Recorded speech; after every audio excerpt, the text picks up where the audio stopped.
некој на нешто му се препнал и овој сега ќе го тепа. Најчесто е за глупости. Со ништо, од самиот поглед некогаш се случува. Затоа што се гледаат во очи и ме погледна на криво и зашто ме гледаш на криво, има проблем.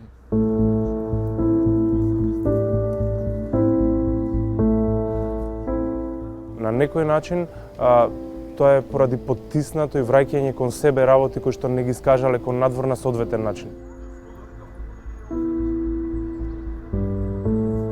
Луѓето, посебно младите, не може да се изразат со зборови, па мора на тој начин некако да изразат тоа што мислат.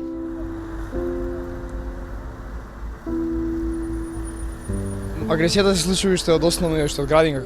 Многу голем дел доаѓа од самото домашно воспитување и од општеството пред се. Социјалните медиуми и интернетот во глобала предизвикуваат многу голем проблем и сите едноставно сакаат да бидат супериорни еден помеѓу друг и никој едноставно нема веќе простор за пријателство и соработка, едноставно сите сакаат да се број еден. Од дома како ќе бидеш воспитан, така ќе се однесуваш и надвор.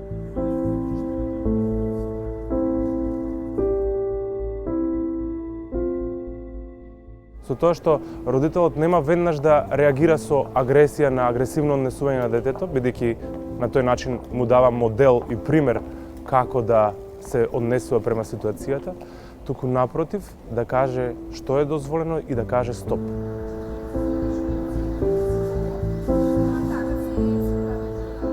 Од карактерот на самата личност.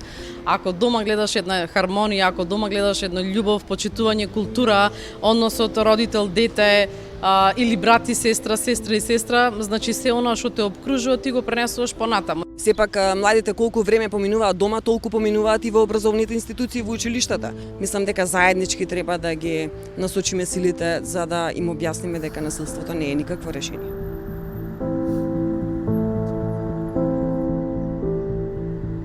Знае самиот он да пристапи према нас и сето она знае дека ние родителите сме најдобрите другари за нив.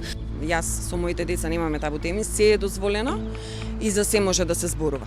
Значи, исклучиво само преку разговор со децата. Така може само да ми отвориме вратата за ние да им бидеме онаа прва карика на помош. Впрочем, универзумот е, нели, детето свое, љубовта која му ја дарувате, помалце да има, да кажам, наводници социјални мрежи, повеќе да го поминувате времето заедно. Вниманието доволно посветено кон децата е нешто кое што ќе го гради и го гради општеството да биде подобро.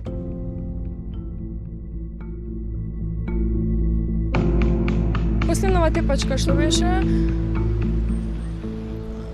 такво насилно, јас сум прво загрозена од децата у позадина што ги бодра девојчињата што го тепаа девојчето, него ли од девојчињата што се степале поради X причини. И сите што препознаваме и што гледаме, секој оној кој што снима, секој оној кој што војерски посматра што се случува, има можност да каже стоп. Всушност сите сме чинители во градењето на културата и на толеранцијата на агресијата.